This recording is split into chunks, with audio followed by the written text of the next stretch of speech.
In today's episode of the Pathfinder Presents podcast, I have an interesting guest here with me today. I'm with Domitille Dien, and she's hailing over from the team at Zelros. And Zelros is a very interesting product. They're in the space of recommendation engine for example, insurances. And today we want to own mutual insurance. We should really deep dive today into what Zelros is all about, what they're doing, but also how Domitille is thinking about growth for the company. So welcome to the show. Hi, thank you for having me. So exactly, like you said, we are a recommendation engine specialized actually for insurance. Mm-hmm. Very good. Yeah. So maybe tell us a little bit, like what do people do with the product? Maybe for people who haven't heard about it, what is Zelros all about in your own words? Yes. So basically, to try to explain that easily, we provide real-time personalized insurance recommendation across channels. So that would be digital and physical. We push the right policy to your customers and prospect at the right time. It helps insurance to create more relevant and proactive experiences with their customers, but also with their agents. Mm-hmm. Okay, that makes a lot of sense. So would you say that is a complete, it's completely a B2C product? Is there a B2B angle to it? How should listeners think about that? I would think that they should think of this product of the B2B. We are basically helping the insurance companies to reach to their customers. Mm-hmm. So it's through the agents or through their online portal that they're going to access the recommendation, not directly necessarily from us. We could do some B2C, but we'll specialize to B2B. Okay, that makes a whole lot of sense. Now, for what types of insurances would you say the product makes sense? Do they need to have a certain size? Are you very targeted in there? Maybe tell us, what is a sweet spot? Who is a great customer for Zelros? Yeah, I would say that our ICP is like PNC, a bit of life insurance. But we work with different type of insurance. We could work with like big insurance like AXA or Crédit Agricole, which is major in France. Or we also work with like smaller digital insurance. So we are really adapt our products to the needs of the customers. That makes sense. And who within those insurances would you say who's the champion for Zelros? Is that like somebody in the product teams? Is that somebody in the IT section? Is it coming from a C-suite because strategically they want to bring in Zelros? Like, who is typically the champion within the insurances to bring in Zelros? Well, actually, that's an interesting question because it kind of depends on the country. In the US, we are talking a lot with marketing teams. So that would be the CMO.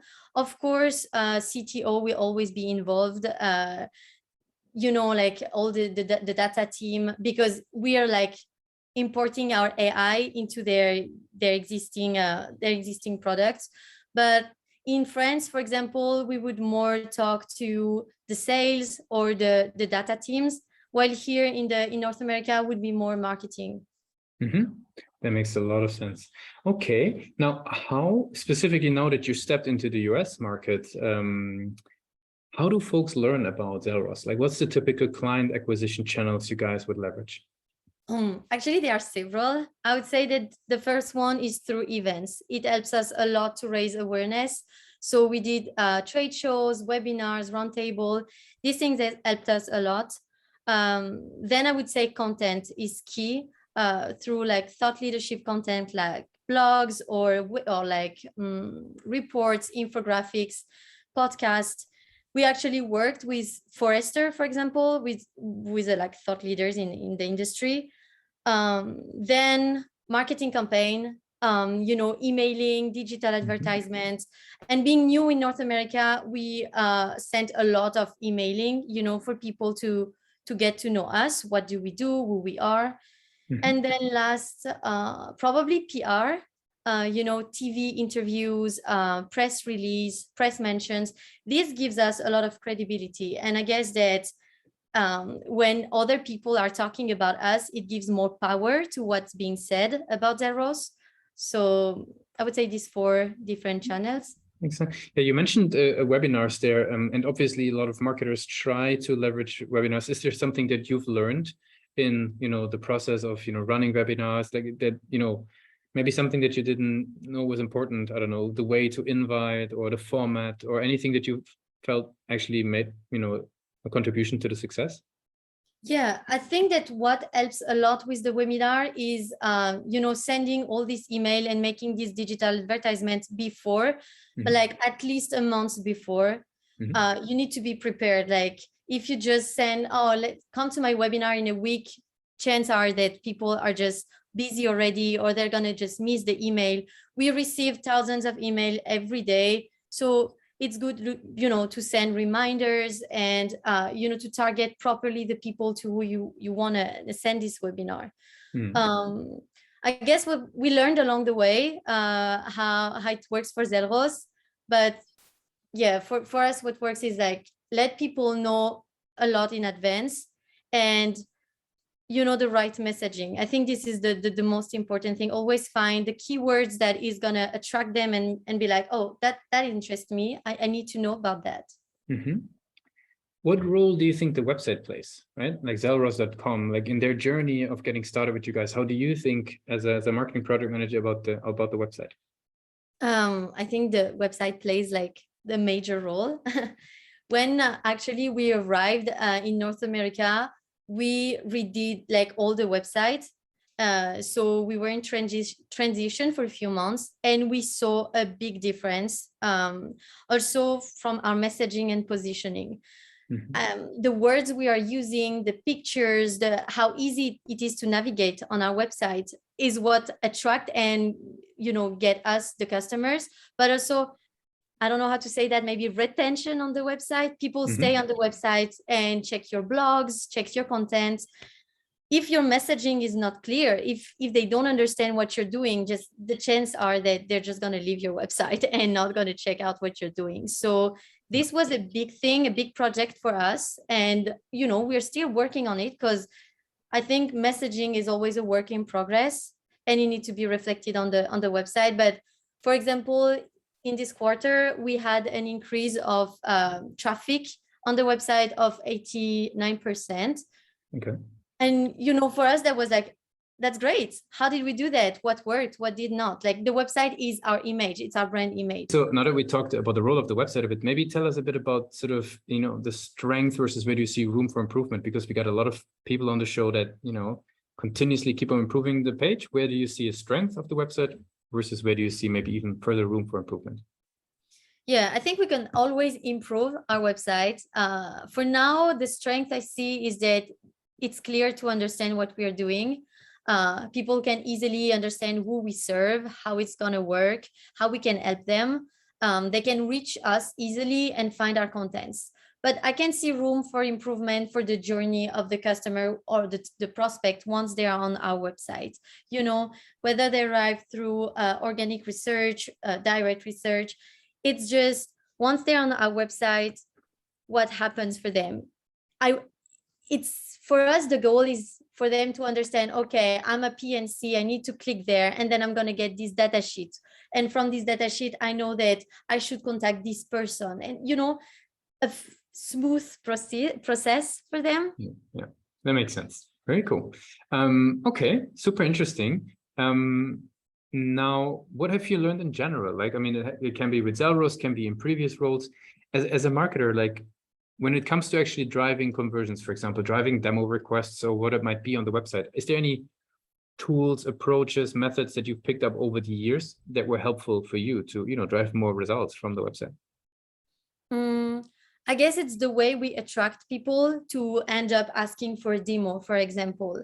There are different things that you can use, but for us, one really important thing is the content. We put a lot of marketing effort on our content, to give us credibility also in the market. Recently, we got a lot of outbound requests, sorry, from a survey we ran in the US. So it was like just a survey about the insurance industry. How do people perceive the insurance, the type of insurance they have? And, a lot of online magazine or TV segment picked up our numbers and talked about Zelros as a thought leader in insurance. And this is from these kind of things that people just know about us and then like, okay, they have some credibility. Let's see what they do. And then ask us for a demo. I guess like our brand awareness and our positioning is the most important things for people to, come to us as for Dien. That makes sense. I'm sure like a lot of marketers who are listening right now, they're wondering, how did this team go from having a survey to being on TV? Is there is there any like tip or anything that you learned along that way that you could give other marketers on hand? So the tip is get an excellent PR team. So it's a lot of work, because we work with this PR team that is really good, and they actually help us, to pitch some content. So it's a lot of work for the marketing team. We always need to provide some blogs, some content, but then they help us to get ourselves like out there in the light of the insurance industry. So get a great PR team. I guess it's the advice, and get creative with your content. That makes sense. Now, I would like to switch gears a little bit. We talked about what you guys are doing. We talked about growth a little bit. I would love to learn a little bit more about yourself as a marketer. And where do you personally like to educate yourself? Like, what's your go-to places? Do you sort of hang out on LinkedIn? Do you read blogs, podcasts, books? Like, where do you personally find the most helpful information to educate yourself as a marketer? A bit everywhere, I guess. So I did not study marketing or the thing. So for me, when I started to work in marketing, that was all new. And I found this field so interesting because there is so many things to always innovate and learn new marketing techniques. It's not a pure science. So I guess I always just like go on LinkedIn and see what others are doing, the kind of advertisement they are running. I love to talk with other marketers, to understand what their problematic, how do they solve these problematics. And I actually listened to some podcasts. Recently, I listened to a podcast about the new marketing trends for the financial industry, which concern us, and how we can renew these techniques. Marketing can just seem to people like it's sending emails, which is not. This is so much more than that. And just educate myself through online researches.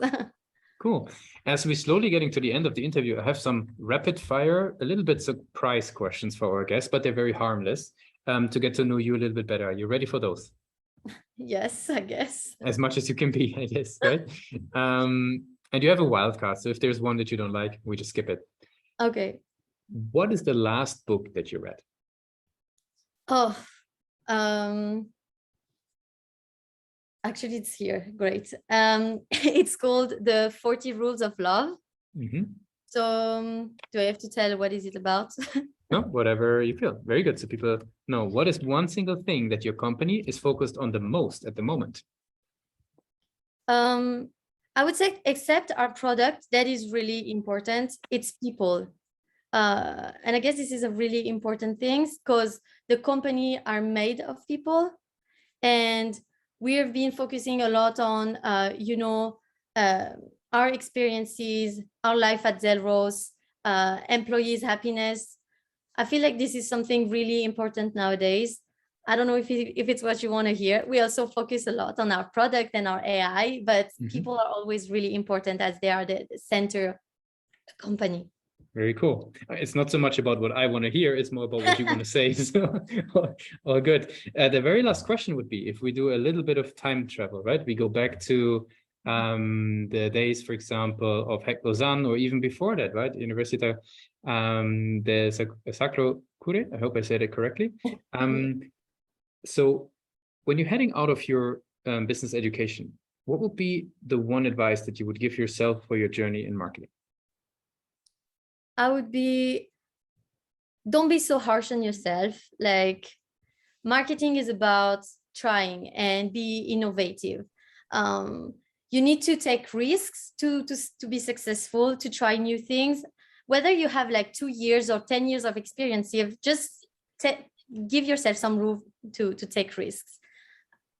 I think that's very encouraging for a lot of marketers who are listening in, who might be sometimes intimidated if people have more years under their belt. So really appreciate your insight there. I want to give you the very last word, right? If people will be forgetting all that we discussed about Zelros, what's the one thing that they should remember? I think that they should remember we're a recommendation engine specialized for insurance. So we are helping insurance company to get closer to their customers by providing the right policy at the right time. Thanks a lot for being a guest on Pathwing Presents.